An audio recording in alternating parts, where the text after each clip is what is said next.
అన్నదాత అనే మాసపత్రికను తీసుకువచ్చారు.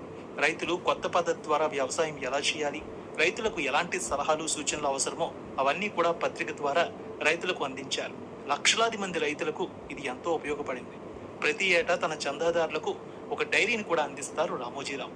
ఇలా పలు వ్యాపారాల్లో దూసుకుపోతున్న ఆయన తర్వాత హోటల్ రంగంలో అడుగుపెట్టాలని భావించి విశాఖలో డాల్ఫిన్ అనే హోటల్ ని స్థాపించారు రామోజీరావు. 1970లో విజయవాడలో న్యూస్ పేపర్ ప్రింట్ అయ్యేది. అది ప్రింట్ అయ్యి విశాఖకు వచ్చే సమయానికి తర్వాత రోజు మధ్యాహ్నం అయ్యేది. ఇలా తర్వాత రోజు పేపర్ రావడంతో న్యూస్ తెలుసుకోవడం ఇబ్బందిగా ఉండేది. ఈ సమయంలో రామోజీరావు ఆంధ్రజ్యోతి వ్యవస్థాపకులు కేఎల్ఎన్ ప్రసాద్ తో మాట్లాడారు. ఆ ప్రింటింగ్ విశాఖలో పెట్టండి కోరారు. దానికి ఎంతో ఖర్చు అవుతుందని చెప్పారు ఆయన. ఇది మా వల్ల అవ్వదని తెలియజేశారు.